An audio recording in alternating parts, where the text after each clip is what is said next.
नमस्कार। आज के इस वीडियो में हम कक्षा 10वीं विषय हिंदी के अंतर्गत 2019 के तीनों सेटों को हम देखने का प्रयास करेंगे। चलिए हम सीधा आ जाते हैं ए सेट में हमारे पास 1 अंकों के प्रश्नों से शुरुआत करते हैं। 1 अंकों के प्रश्न के रूप में सर्वप्रथम था हमारे पास प्रश्न क्रमांक 1 खंड आ, रिक्त स्थानों की पूर्ति कीजिए। हर एक प्रश्नों में 1-1 अंक है और इसको आपको सावधानीपूर्वक बनाना होता है। चलिए पहला प्रश्न है, हरिशंकर प्रसाद जी खाली स्थान बीमारी से अपना मृत्यु चाहते थे, तो कौन से बीमारी से? टैक्स। दूसरा, चित्त को उत्तेजित करने वाला गुण, तो इसमें आएगा हमारे पास ओज गुण। ओज गुण के माध्यम से हमारी चित्त जो है उत्तेजित हो जाता है। हमारा मन जो है प्रसन्न होगा माधुर्य गुण के कारण से, और हमारे मन जो है प्रभावित होंगे प्रसाद गुण के कारण से। ये तीनों देखेंगे। उसके बाद है, घिसा की झोपड़ी खाली स्थान नदी के किनारे थी, तो यह है गंगा नदी के किनारे। उसके बाद है प्रश्न 4, खाली स्थान लोकनाट्य में लोरिक चंदा की प्रणय गाथा प्रस्तुत की गई है, तो इसमें अपने को लिखना है कौन से? चंदैनी लोकनाट्य। क्योंकि लोकनाट्य के अंतर्गत हमारे पास केवल 4 चीज़ें आती है। याद करने का ट्रिक है, 3 चीज़ें ही आती है, रचना, र से रहस, च से चंदैनी और ना से नाचा। तो उनमें से केवल और केवल हमारे पास यहाँ पे आएगा क्या? चंदेनी। विजन शब्द का अर्थ होता है, विजन यानी होता है निर्जन, जहाँ पे कोई जन नहीं रहते, उस स्थान को कहा जाता है निर्जन। ठीक है, आगे बढ़ते हैं। विकल्प वाले प्रश्न खंड ब में पहला प्रश्न है, साध पाठ किस विधा से लिखा गया है? यानी साध पाठ में कौन सी विधा का प्रयोग हुआ है? तो सा कविता विधा है। इसमें कविता के रूप में सुभद्रा कुमारी चौहान जी बताए हैं। आगे बढ़ते हैं। दूसरा, मिट्टी से कलाकृति बनाना, यानी मिट्टी से जो कलाकृति करते हैं उसे बोला जाता है मृणशिल्प। ये याद रखोगे, मृणशिल्प। तीसरा है, हठीली शब्द प्रयुक्त हुआ है, यानी हठीली शब्द किसके लिए प्रयुक्त हुआ है? तो पहली पाठ जो है कविता में अलसी के लिए इसे प्रयुक्त किया गया है, जिद्दी, हठीली, अलसी ऐसे करके।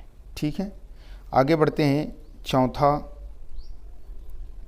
चौथा में है सिंहासन खाली करना। ये एक मुहावरा है। इसका अर्थ क्या होता है? तो यहाँ पे है खाली करना यानी छोड़ना, तो यहाँ पे क्या आ जाएगा? सत्ता छोड़ना। पांचवा, नौकरी दिलाने के नाम से सी कुमार को धोखा किसने दिया? तो सा है राम नगीना सिंह। इनको 500 रुपये में नौकरी दिलाएगा करके भिलाई ले गया था, और सी कुमार ने अपने बीबी के सांटी बेचकर उस 500 रुपये की व्यवस्था किया था। आगे बढ़ते हैं। उचित संबंध जोड़ों में आ जाते हैं। इसमें आप केयर करेंगे, मानस का हंस, जीवन का झरना, पंथी, ठूंठ, पुरस्कार। जो जानते हैं उसको पहले लिखने का प्रयास करना। मान लीजिए हम पंथी को जानते हैं, तो पंथी में आएगा क्या? देवदास बंजारे, ये तीसरे नंबर में है। ठीक है, तो यहाँ पे आपको लिखना है क्या? देवदास, राइट। उसके बाद है, मान लीजिए हम जीवन का झरना जानते हैं, ये पाठ के जो नाम है उनसे रिलेटेड है, तो यहाँ पे आएगा हमारे पास ओज गुण। क्या आएगा? ओज गुण से ये पाठ संबंधित है।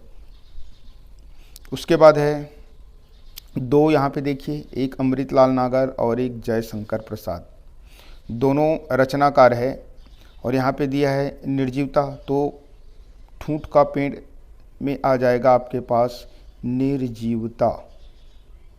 ठीक है, अब बच गए दो पाठ, एक पुरस्कार और एक मानस का हंस। तो पुरस्कार किसकी रचना है ये तो हम जानते हैं, पाठ में ही है, जयशंकर प्रसाद, जयशंकर प्रसाद। उसके बाद मानस का हंस में क्या आ जाएगा, अमृतलाल नागर। ठीक है, मैं लेखक कैसे बना, इसके राइटर हैं। प्रश्न क्रमांक 2, आपको क्या करना है, यहाँ पे जो प्रश्न है इन प्रश्नों के अपने को उत्तर देना है। चलिए आगे बढ़ते हैं। प्रश्न 3, विजन किसी व्यापारिक नगर से श्रेष्ठ क्यों है। इधर हमारे पास हर एक प्रश्न का उत्तर लिखे हुए है, इसी कारण वीडियो बनाने में लेट हुआ। सेट ए का 2 अंकों से यहाँ पे स्टार्ट करते हैं। निम्नलिखित के समास विग्रह कर समास के नाम लिखना है, यानी विग्रह भी करना है और समास का नाम भी लिखना है। शब्द दिया है हमारे पास, जनतंत्र का जन्म विच्छेद करेंगे यानी विग्रह करेंगे, तो जनतंत्र का जन्म, का शब्द आया तो कारक चिन्ह है, इसलिए तत्पुरुष समास। तिराहा यानी 3 राहों का समूह, जहाँ पे समूह शब्द आएगा, ठीक है, वो आपके पास चला जाएगा द्विगु समास में, क्योंकि ये भी केयर करना है, अंकों का यूज़ होगा, तिराहा, चतुर्भुज, ये शब्द यानी 1 2 3 जो अंकों पर आधारित रहेगा तो वहाँ पे होगा द्विगु। प्रश्न तीसरा है, विजन किसी व्यापारिक नगर से श्रेष्ठ क्यों है। तो कोई विजन यानी जहाँ पे लोग नहीं रहते, वहाँ का एरिया शांत रहता है, तो उसी चीज़ को बताने क्यों श्रेष्ठ है। तो पहला है सुहाना प्राकृतिक दृश्य, यानी विजन क्षेत्र का दृश्य जो है एकदम सुहाना होता है। स्वच्छ एवं शांत वातावरण। तीसरा है सुविधा कम और प्रेम ज़्यादा होता है ऐसे क्षेत्रों में। आगे बढ़ते हैं। प्रश्न क्रमांक है हमारे पास 4, घीसा ने अंत में गुरु साहब को खाली स्थान भेंट दी, यानी क्या भेंट दी, यह भेंट उसने कैसे जुटाई। तो आपको याद रखना है, घीसा ने अंत में अपने गुरु साहब को तरबूज, ये खाली स्थान वगैरह में भी आ चुका है, तरबूज भेंट दी। और घीसा ने तरबूज खरीदने के लिए उनके पास जब पैसे नहीं था तो उनका जो नया कुर्ता था, जिसे एक महिला ने दिया था, वेदवती ने, उसे उतार कर दे देता है, किसके बदले में, तरबूज के बदले में, क्योंकि उसके पास पैसे नहीं थे और गुरु साहब को भेंट देने की उनकी हार्दिक इच्छा थी।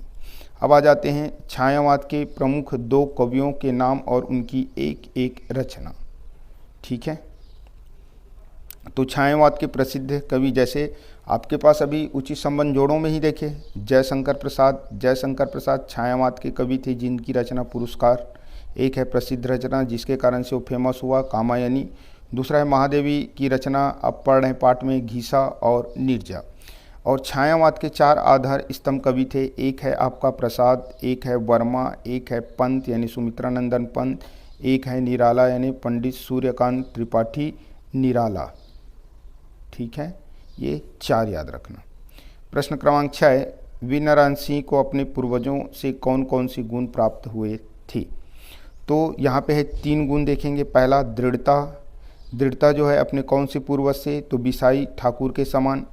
धैर्य और साहस फत्ते नारायण सिंह के समान, यानी सेम उसी के आधार पर ही नाम है नारायण सिंह। और जन नेतृत्व क्षमता अपने पिता राम राय के समान इनको प्राप्त हुआ था।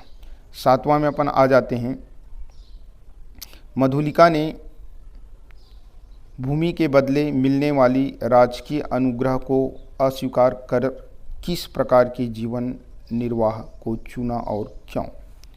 तो राजा के द्वारा जो उनको स्वर्ण मुद्राएं दी थी उनको ये अस्वीकार कर देती है। तो मधुलिका ने अपनी भूमि के बदले मिलने वाले राजकीय अनुग्रह को अस्वीकार कर दूसरे के खेतों में मजदूरी कर जीवन निर्वहन को चुना। क्यों चुना? क्योंकि पूर्वजों की भूमि को बेचना वो अपराध जैसा समझती थी और मूल्य स्वीकार करना मेरी सामर्थ्य के बाहर है। बहुत ज़्यादा मूल्य था, 6 गुना स्वर्ण मुद्राएं दी जाती थी, इस कारण से वो अस्वीकार करके दूसरों के खेतों में मजदूरी कर जीवन यापन करने के रास्ते को चुना। प्रश्न क्रमांक है 8, नई कविता की 3 विशेषताएं लिखिए।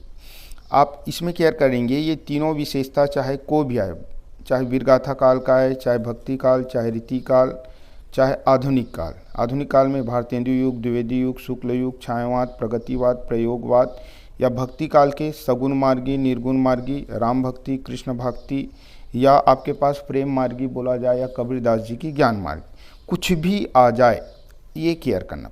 पहला प्रकृति चित्रण, ऐसे सेट करके लिखना, इस काल के कवियों के द्वारा प्रकृति चित्रण किया गया। दूसरा नारी सौंदर्य का चित्रण। तीसरा प्रेम और सौंदर्य का निरूपण। ये कोई भी आ जाए, विशेषता आ गया तो आप जाके इनको लिख देना, आपको 3 अंक निश्चित तौर पे मिल जाएंगे। प्रश्न क्रमांक है हमारे पास 9। 90 में आ जाते हैं। क्या दिया है? गृह प्रवेश के बारे में आप क्या जानते हैं? कविता में वर्णित गृह प्रवेश का दृश्य परंपरागत से समाज में होने वाले गृह प्रवेश से भिन्न कैसे है? साधारणतः हम गृह प्रवेश का मतलब जानते हैं घर में प्रवेश करना, यानी कोई नया घर बनाते हैं तो उसमें पूजा पाठ करके अपन घर के अंदर जाते हैं ताकि वहाँ के रहने वाले लोग जो है अच्छे से जीवन खुशहाल जीवन व्यतीत कर सके। तो वही चीज़ है। साधारण में अगर जाएं तो समाज में प्रचलित परंपरा जिसमें नए घर में प्रवेश करने से पहले पूजा पाठ का विधान होता है ताकि घर में रहने वालों का जीवन खुशहाल रहे। कविता में वर्णित जबकि जो है इस पर आधारित नहीं है। इसमें कवि अपने एकाकी जीवन से घिरा रहता है और घर की शांति को निपटाने के लिए, यानी जो घर में शांति है उसमें थोड़ा शोरगुल वाला माहौल बनाने के लिए वो अपने घर के चौखट पर क्या लगा देता है? घर के चौखट पर ये दर्पण शब्द के बजाय आएगा धान की बालियाँ, जबकि घर के अंतःपुर में दर्पण लगा देता है ताकि चिड़िया बाहर ना जाए और चिड़िया को विधिवत रूप से अपने घर में प्रवेश करने के लिए निमंत्रण देता है। आगे बढ़ते हैं। 10वां, कहानी सुनाए जाने के बाद निस्तब्धता क्यों छा गई? ठीक है। युवक के पास पैसे नहीं थे, वह साबुन लाना भी भूल गया था, होटल का नाम भी भूल गया था, सड़क को भी भूल गया था। पैसे को, साबुन को, होटल का नाम, सड़क का नाम भी भूल गया था। इस प्रकार की उनकी बातों पर गाटस्बी को विश्वास नहीं हुआ क्योंकि उनके पास साक्ष्य यानी सबूत के रूप में कुछ भी नहीं था। इस कारण से लेखक के अंदर स्तब्धता छा जाती है। इस प्रकार से ए सेट का हो गया। अब बी सेट में आ जाते हैं। बी सेट है हमारे पास कौन सा? 2019 का बी सेट। सीधा हम प्रश्नों में आते हैं। चलिए, पहला प्रश्न है रिक्त स्थानों की पूर्ति कीजिए। आरसी प्रसाद सिंह को खाली स्थान का कवि कहा जाता है, तो इसको याद रखना आप, जीवन और यौवन, जीवन और यौवन का कवि कहा जाता है। दूसरा, मुरैठा शब्द का अर्थ खाली स्थान होता है, तो इसका अर्थ होता है पगड़ी, पगड़ी। तीसरा है वीर नारायण सिंह का जन्म सन खाली स्थान में हुआ था, तो वीर नारायण सिंह का जन्म हुआ था 1795। ठीक है, क्या लिखेंगे? 1795।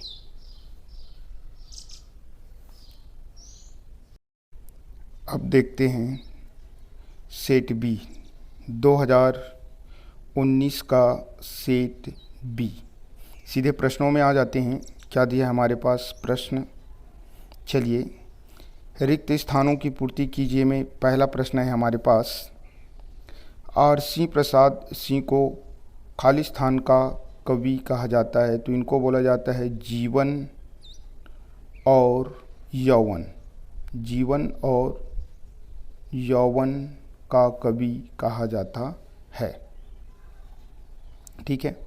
दूसरा है मुरैठा शब्द का अर्थ खाली स्थान है, तो यहाँ पे आएगा पगड़ी।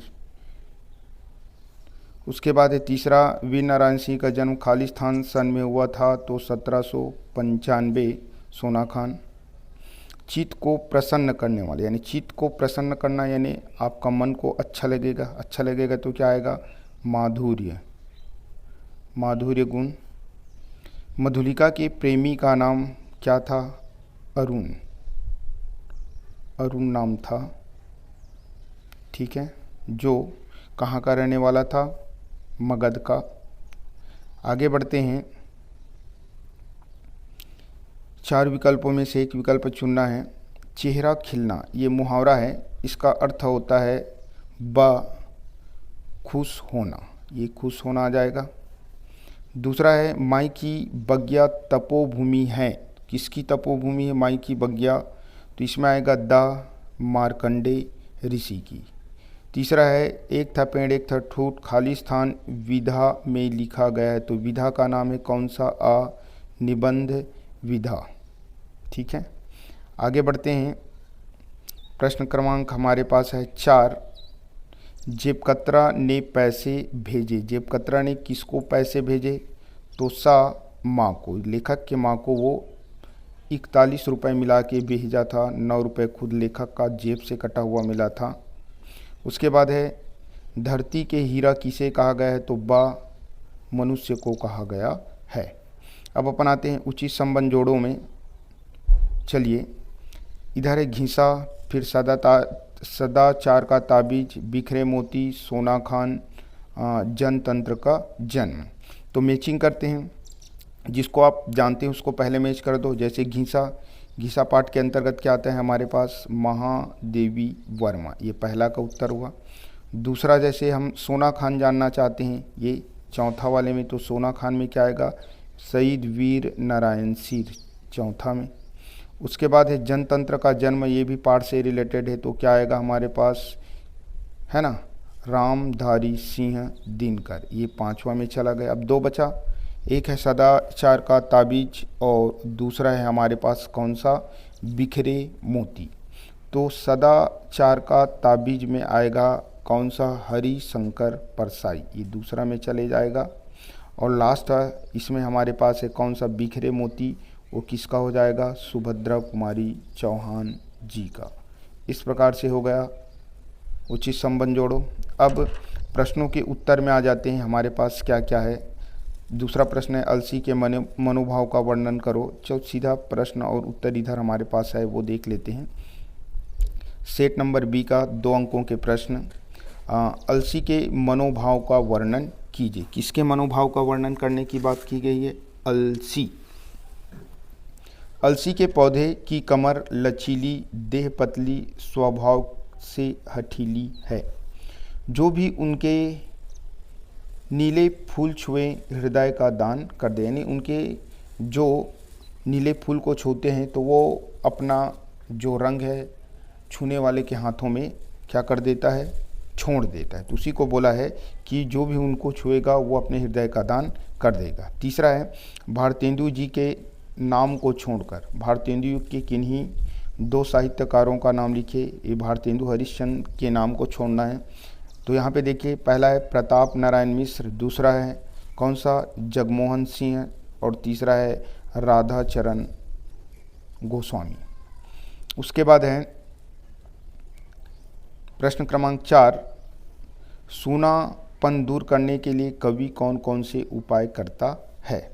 तो कौन कौन से उपाय करता है कवि चिड़ियों को बुलाने एवं सूनापन दूर करने के लिए निम्नलिखित उपाय करता है। पहला, घर के बाहर की चौखट पर धान की बालियाँ, और घर के भीतर की जो दीवार है उस पर आईना यानी दर्पण लगाता है, जिससे चिड़िया घर में ही रुकता है और घर का सूनापन दूर हो जाता है।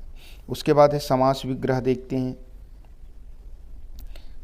है ना। शब्द का नाम है हमारे पास कोपाकुल, यानी कोप से व्याकुल से शब्द आया है, इस कारण से तत्पुरुष समास।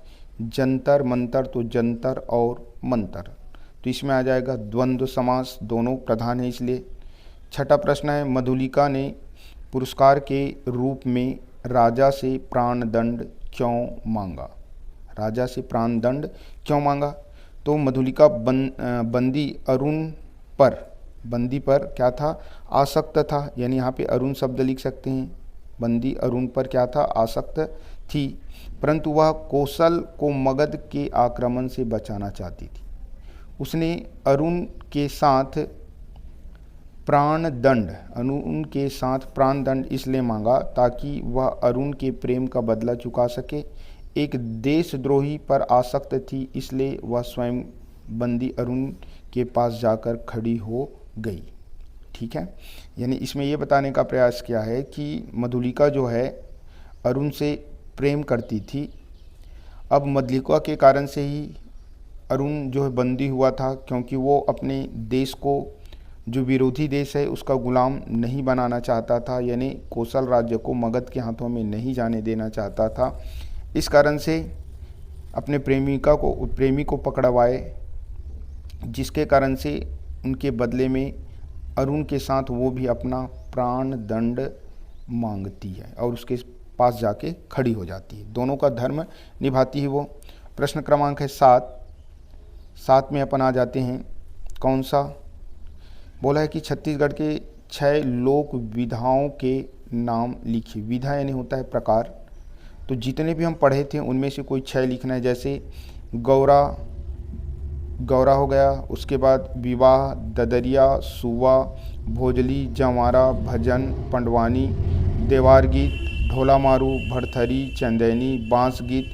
तो इनमें से जो भी आपको अच्छा लगता है वो 6 आप लिख लेना। आगे बढ़ते हैं, प्रश्न क्रमांक 8 में आ जाते हैं। प्रश्न क्रमांक 8 क्या है हमारे पास?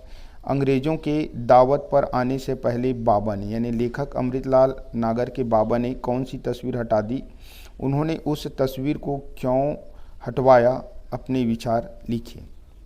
तो अंग्रेज़ों की दावत पर आने से पहले बाबा ने जलियांवाला बाग हत्याकांड की एक तिरंगी तस्वीर उसके घर में लगा हुआ था, उनको वो हटवा देता है। उसमें अंग्रेज़ों की क्रूरता की निशानी थी। उस तस्वीर से हमारे देशभक्त होने का प्रमाण अंग्रेज़ों को मिल जाता कि हम लोग भी देशभक्त हैं, अंग्रेज़ों को इनकी खबर लग जाती। इस कारण से बाबा जो है उनको क्या कर देता है? हटवा देता है। हम ब्रिटिश के विरोधी हैं ये उनको पता चल जाता है। इस कारण से उस तस्वीर को बाबा जो है क्या कर देता है? हटवा देता है। और उस समय अंग्रेज़ों का खुलकर विरोध करने से लोग क्या करते थे? डरते थे। तो केयर कर लेना, जलियांवाले बाग हत्याकांड की जो तिरंगी तस्वीर थी उनको हटाता है, ताकि अंग्रेज़ों को पता ना चले कि ये लोग भी देशभक्त हैं। अब है भक्ति काल की 3 विशेषता। जैसे उसमें बताया था 3, कोई भी आ जाए 3 लिखना है। तो प्रकृति चित्रण, दूसरा नारी सौंदर्य का चित्रण, तीसरा प्रेम और सौंदर्य का निरूपण। चलिए आगे बढ़ते हैं। 10वां है हमारे पास, घीसा ने अंत में गुरु साहब को क्या भेंट दी? यह भेंट सामग्री उसने कैसे जुटाई? तो घीसा ने अंत में अपने गुरु साहब को क्या भेंट दिया? तरबूज। इस तरबूज को वो खरीदने के लिए अपने जो नए कुर्ते थे उसको खेत के मालिक के लड़के को दे देता है, और उसी के बदले में घीसा जो है अपने गुरु साहब को भेंट देने के लिए तरबूज खरीदता है, क्योंकि उसे अपने गुरु साहब को भेंट देने की हार्दिक इच्छा थी। इस प्रकार से हमारा ये हुआ कौन सा सेट? यानी 2 और 3 अंकों के प्रश्न तक। ठीक है, अब अपन आ जाते हैं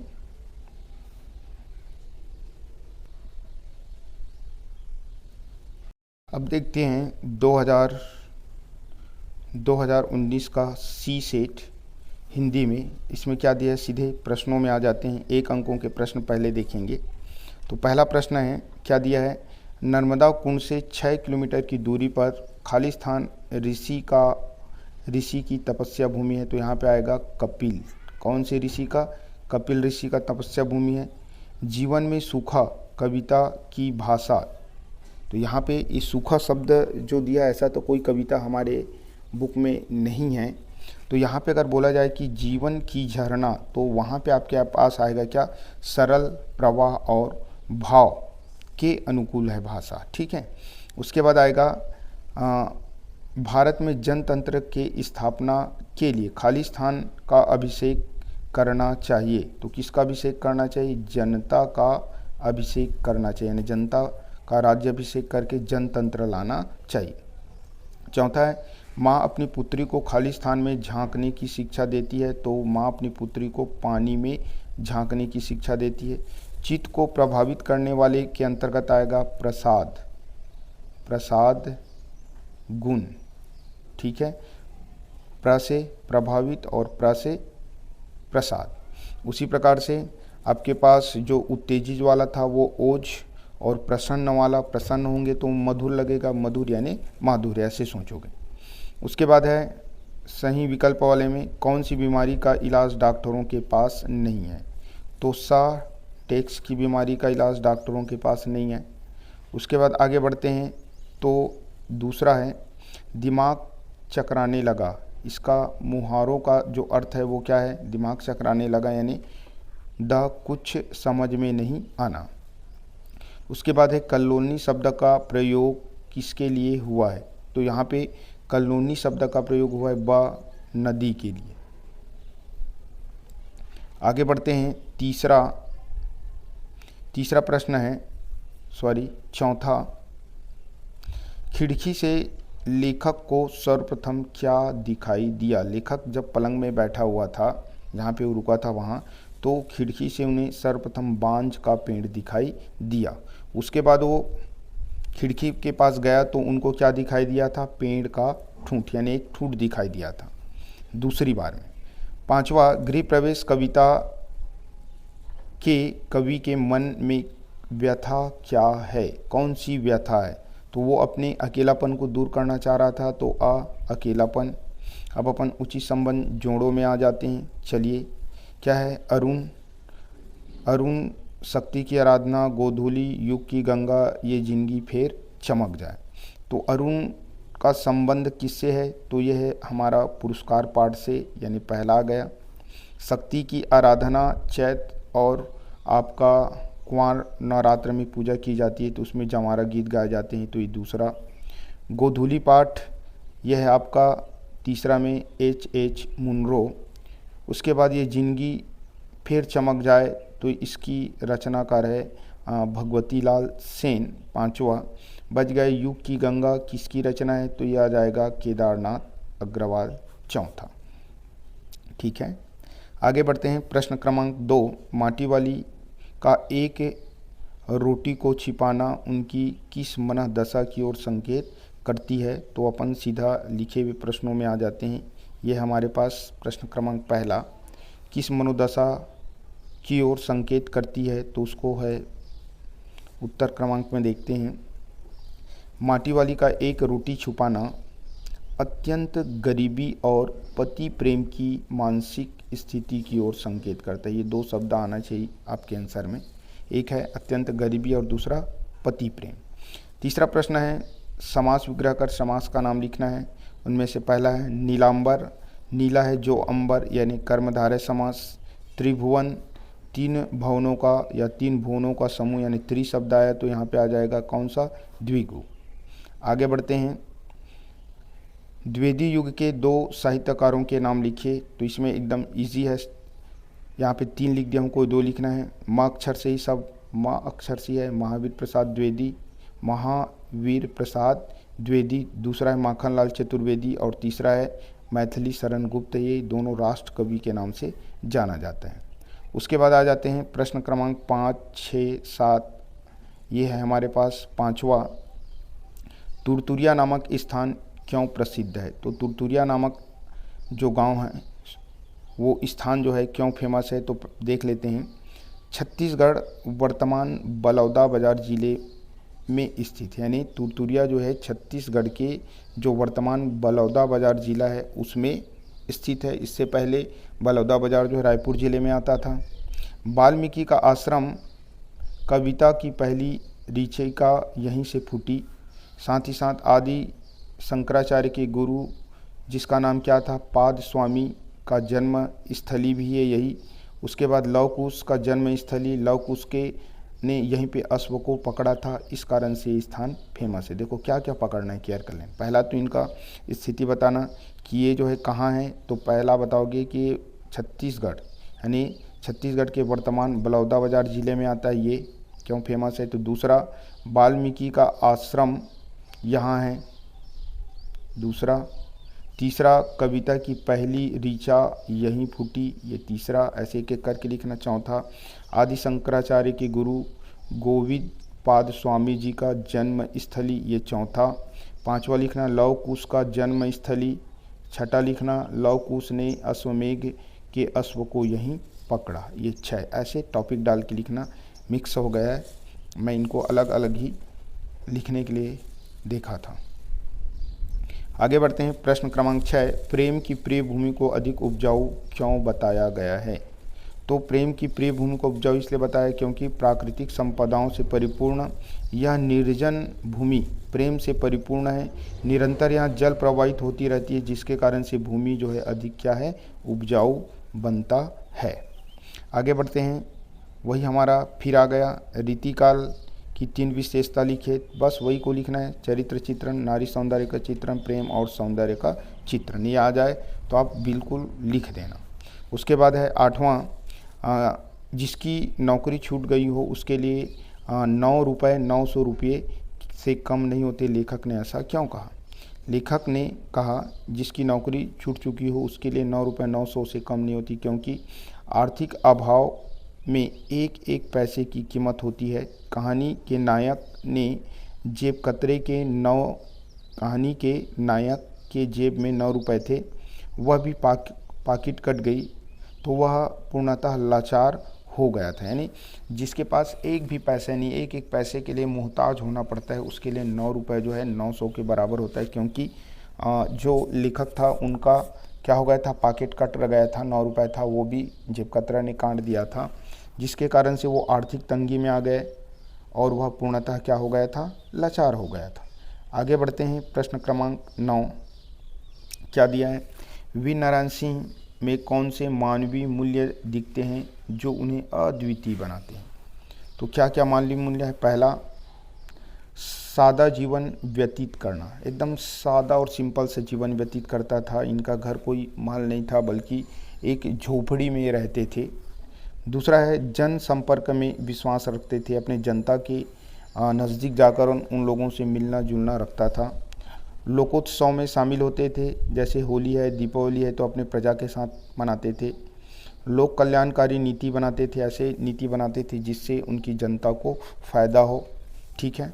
उसके बाद है अन्याय का विरोध करना, जहाँ पे भी अन्याय होता था अंग्रेज़ों के द्वारा उनका वो विरोध करते थे अपने जनता के हित में। 10वां प्रश्न देखते हैं।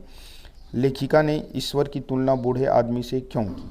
तो लेखिका ने ईश्वर की तुलना बूढ़े आदमी से इसलिए क्योंकि वही घिसा को गढ़ने व दिशा देने वाला था। उस मलिन काया के निर्धन बालक में वह सारे गुण दिए जो साधारण मनुष्य में दुर्लभ है। इसी कारण ईश्वर की तुलना बूढ़े आदमी से की, जिसने घिसा को गढ़ा और बहुत सारे मानवीय गुण उनको दिए। इस प्रकार से हमारा कौन सा सेट हो गया? सी सेट भी हो गया। अब आते हैं जो कॉमन रहता है सभी। प्रश्न क्रमांक कौन से? 11 से लेकर 18 के बीच, यानी 11 से लेकर 18 के बीच जितने भी प्रश्न होते हैं वो सभी प्रश्न जो है हर सेट में रहते हैं, और इसमें अथवा भी रहता है। जैसे देखिए 11 से स्टार्ट हुआ है। प्रश्नों के क्रमांक अलग अलग हो सकते हैं पर सेट में, लेकिन प्रश्न वही रहेंगे। तो डायरेक्ट कोई भी सेट हो, मैं इसी को यहाँ पे समझा रहा हूँ, ये सी सेट का ही है। चलिए अपन आगे बढ़ते हैं। हमारे पास क्या है?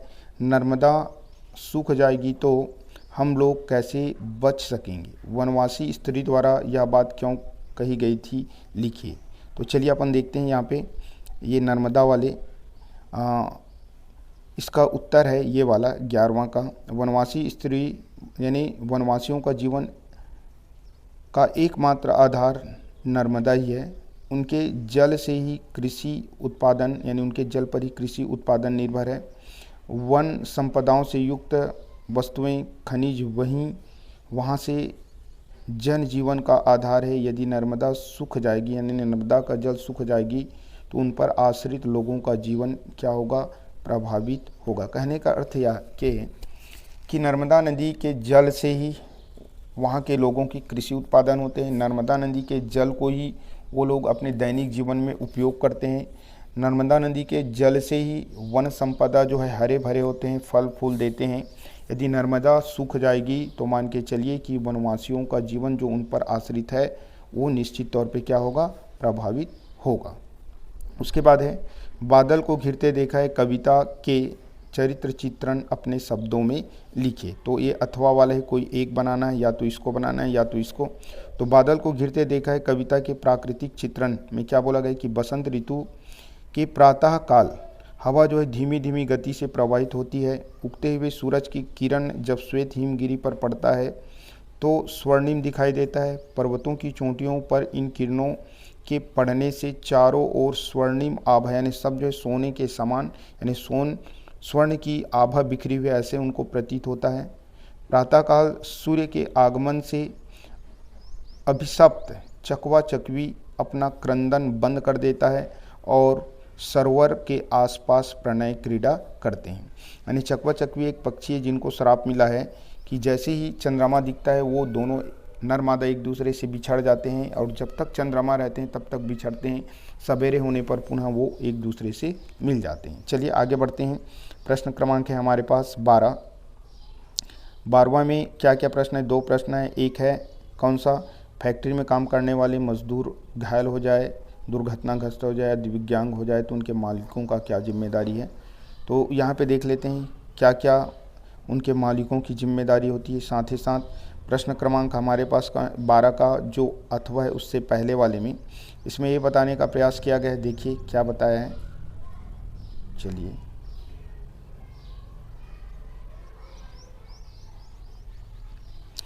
ये इसमें बोला है कि जनतंत्र का जन्म पाठ के आधार पर लोकतांत्रिक देश में जनता को जागरूक होना क्यों आवश्यक है, यानी जनता को जागरूक क्यों होना चाहिए।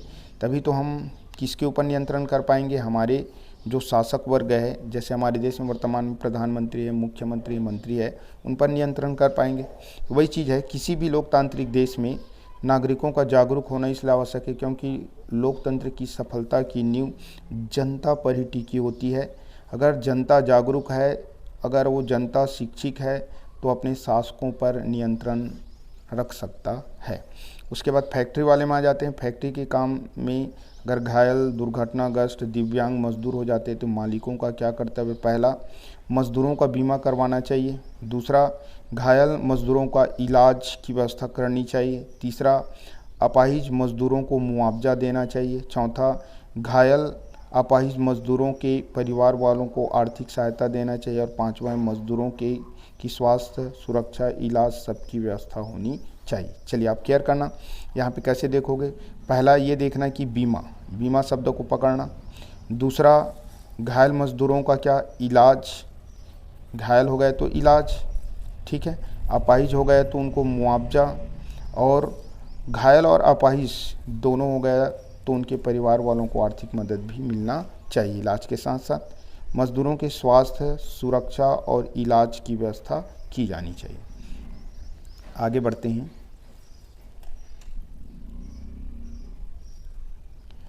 तेरह प्रश्न 14 व्याख्या वाले हैं, भावार्थ 15-16। तो हम 13वां में आ जाते हैं। 13 नंबर का प्रश्न क्या है? यानी जीवन का झरना कविता में मानव का मृत हो जाना क्यों और कब बताया गया है? अथवा में है, आज की परिस्थितियों में एक आदर्श व्यक्ति के जीवन की क्या क्या विशेषताएं हैं। तो 13 में अपन आ जाते हैं, ठीक है। 13 में क्या दिया है? जीवन का झरना कविता में मानव रूपी झरना जिस दिन रुक जाएगी, मानव रूपी झरना जिस दिन रुक जाएगी उस दिन उसकी गतिशीलता रुक जाएगी, मानव का जीवन क्या हो जाएगा? समाप्त हो जाएगा और संसार में उनके बुरे दिन की घड़ियां गिनने लगेंगी। यानी कहने का अर्थ क्या है? मानव रूपी झरना जिस दिन क्या होगा? रुक जाएगा, उसकी गतिशीलता रुक जाएगी, मानव का जीवन समाप्त हो जाएगा और दुनिया में उनके बुरे दिन आना प्रारंभ हो जाएंगे। उसके बाद एक आदर्श व्यक्ति की जीवन की क्या क्या विशेषता होना चाहिए? पहला, समन्वयवादी होना चाहिए, यानी सबसे मिलजुल के रहना चाहिए। दूसरा, सत्य की पहचान दृढ़ता से करने की उनके अंदर क्षमता होना चाहिए। चौथा, वैचारिक दृढ़ता होना चाहिए, विचारों में दृढ़ता होना चाहिए। चौथा, परोपकारी व नम्र होना चाहिए, दूसरे के ऊपर उपकार करना चाहिए, साथ ही साथ लोगों के साथ नम्रता के साथ पेश आना चाहिए। पांचवा, व्यवहार उनका लचीला और सामंजस्य स्थापित करने वाला होना चाहिए। छठा है, सत्य की सिद्धांत पर दृढ़ होना चाहिए, जो चीज़ सत्य है उसके आधार पे ही उनको चलना चाहिए। अब अपने पास है जो पद्यांश दिया है उनकी व्याख्या बस करने के लिए बोला है, आपको संदर्भ प्रसंग लिखने के लिए नहीं बोला गया है। तो कैसे लिखेंगे? चलिए इनको देख लेते हैं, ठीक है। कोई भी रहे, अपने को लिखने का तरीका ही बता रहा हूँ, व्याख्या यहाँ पे नहीं समझाया हूँ। तो व्याख्या यदि आप करोगे तो क्या लिखोगे, जो भी दिया है कविता या पद्यांश, ठीक है। प्रस्तुत पद्यांश में यहाँ पे जो पाठ है उसका नाम लिखोगे, कवि, यहाँ पे कवि का नाम लिखोगे, फिर क्या कहता है तो उसको यहाँ पे प्रसंग के रूप में लिखोगे, कहते हैं कि, उसके बाद आपको यहाँ पे वर्णन करना है, ठीक है। क्लियर कर लो। प्रस्तुत कविता या पद्यांश में कवि जैसे मान लीजिए यहाँ पे दादू के बारे में आए तो यहाँ पे क्या लिखोगे, पाठ का नाम दादू के पद के कवि, यहाँ पे क्या लिखोगे, दादू दयाल भगवान को एक मानकर भगवान के बारे में वर्णन करते हुए कहते हैं, यानी अपने जो पंथ है उसमें भगवान को एक माना है और उसके बारे में वर्णन करते हुए क्या कहते हैं उसको यहाँ पे आप वर्णन करोगे, ठीक है। आप केयर कर लो। यहाँ पे पाठ का नाम, कवि का नाम और यहाँ पे क्या, प्रसंग। तो पाठ का नाम यानी संदर्भ भी लिखा गया और प्रसंग बोल रहे तो प्रसंग भी लिखा गया और डायरेक्ट आप व्याख्या कर दो। प्रत्यक्ष नहीं लिखे हैं लेकिन यहाँ पे लिखने के स्टाइल से पता चलता है कि हम लिख चुके हैं। मरिया 15वां नंबर प्रश्न, मरिया प्रथा ने सी कुमार के जीवन को कैसे बदल दिया। उसके बाद विवाह के पूर्व मायके के प्रति और विवाह के बाद ससुराल के प्रति लड़कियों का क्या दायित्व होता है, इनको देखते हैं। चलिए आगे बढ़ते हैं। तो 15वां नंबर का प्रश्न है, क्या मरिया प्रथा ने शिव कुमार की ज़िंदगी को किस प्रकार बदल दिया। पहला, अपने पिता के मृत्यु के बाद मृत भोज कराने के लिए, मरिया भात खिलाने के लिए उन्होंने खेत को बेचा और किसान से क्या बन गया, मजदूर। दूसरा, नौकरी करने के नाम पर यानी पुलिस बनने के नाम पर पत्नी की साटी बेचा 500 रुपये में और पुलिस की नौकरी करने लगे। कब्जा हटवाने के नाम पे गया था, मार खाकर यानी जनता से यानी खटाल मालिक से मार खाकर वो वापस आ गया और नौकरी से उनको निकाल दिया, यानी मार खाने के कारण से उनको नौकरी से निकाल दिया। इलाज के लिए पैसा नहीं होने के कारण से शेष जीवन जो है कठिनाई से बीता होगा। ये सब परिवर्तन उनके जीवन में आया। उसके बाद है विवाह के पूर्व लड़कियों के मायके में जिम्मेदारी और विवाह के पश्चात ससुराल में जिम्मेदारी।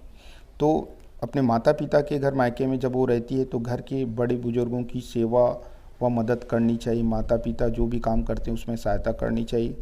दूसरा है पढ़ाई लिखाई के साथ साथ घरों के जो काम है उसमें हाथ बटाना चाहिए।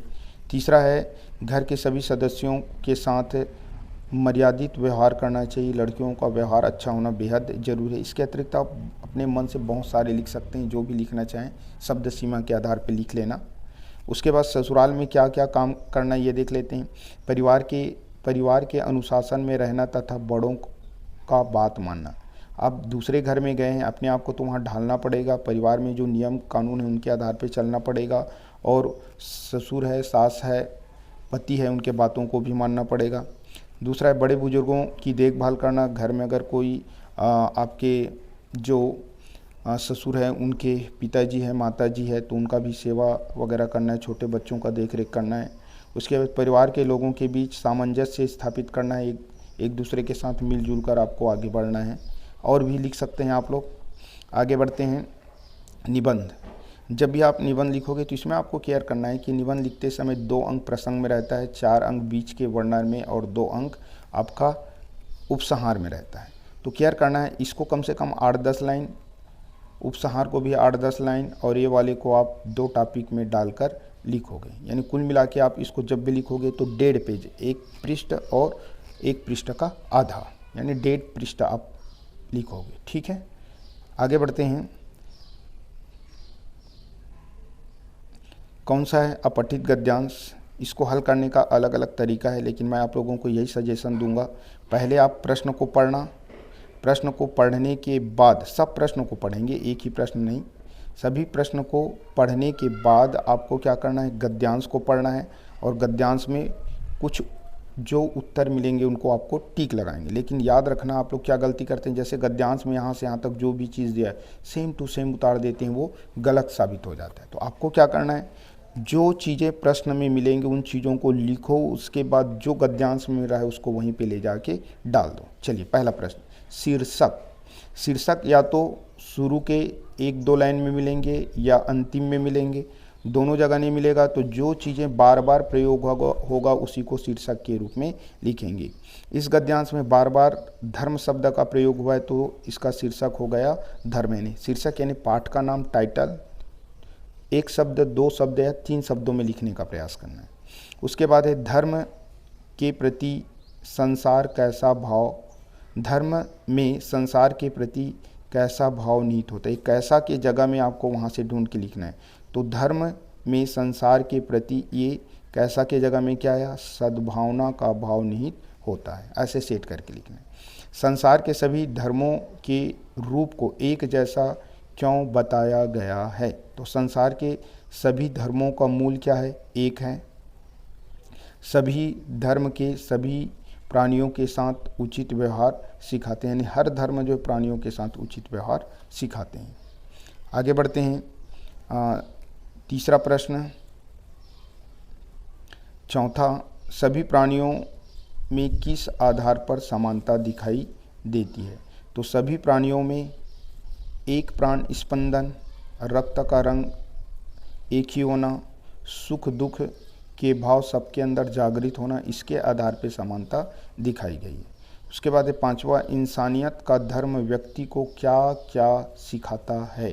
तो ये गद्यांश के आधार पर लिखना है। तो क्या लिखोगे, इंसानियत का धर्म व्यक्ति को मिलना, प्रेम और उदारता सिखाता है। विलोम शब्द लिखेंगे। धर्म का तो आप जानते हैं अधर्म, प्रेम का घृणा, उदार का अनुदार और उचित का अनुचित। इस प्रकार से ये भी हो गया। अंतिम जो है हमारे पास क्या है, आवेदन पत्र या पत्र। तो इसके लिखने का तरीका आजकल चेंज हो गया है नए तरीके से। अगर आप इनको लिखना चाहेंगे तो मैं यहाँ पे तरीका बता रहा हूँ, उसी तरीके से आप इनको लिखेंगे। चलिए देखो कैसे लिखना है। ये एक अंक, धन एक अंक, फिर दो अंक, फिर एक अंक। तो प्रारूप में लिखने पर एक अंक मिलेगा। शुरुआती को लिखोगे तो एक, वर्णन करोगे तो दो और अंत में एक। चलिए इनको कैसे लिखना है ये अपन देख लेते हैं। ये है पैटर्न। सबकी शुरुआत लेफ्ट साइड के शुरू से ही करना है, ये याद रखना। पहले हम लोग अलग लिखते थे, अब इसी स्टाइल से लिखना है। माध्यमिक शिक्षा मंडल रायपुर में यही बोला गया है, जो NCERT के आधार पे आपको लिखना है। प्रति शुरू में ही लिखोगे। उसके बाद जिसके बारे में बोला गया है वो प्रश्न में ही मिल जाएगा। जैसे यहाँ पे हमारे पास स्वास्थ्य अधिकारी को लिखने के लिए बोला है तो शुरू से ही। नगर पालिका भिलाई जिला दुर्ग, ये भी शुरू से। विषय को भी यहीं से शुरू से करना है। महोदय को भी सनम्र निवेदन है करके आप पूरा डिटेल करते जाएंगे। डिटेल करने के बाद अंत में अपन क्या लिखते थे, धन्यवाद। तो वो आप धन्यवाद भी शुरू में ही लिखेंगे। हम लोग ऐसे बीच में लिखते थे शुरू में। दिनांक को भी बगल में लिखते थे तो उसको भी शुरू से। प्रार्थी को इधर लिखते थे और नाम, तो उसको भी यहीं पे सबको लेफ्ट से स्टार्ट करना है। विश्वास करता हूँ कि आप लोग समझे होंगे और यही तरीका अपनाएंगे। इस प्रकार से हमारा ये वीडियो समाप्त होता है। वीडियो देखने के लिए आप सभी को बहुत बहुत धन्यवाद।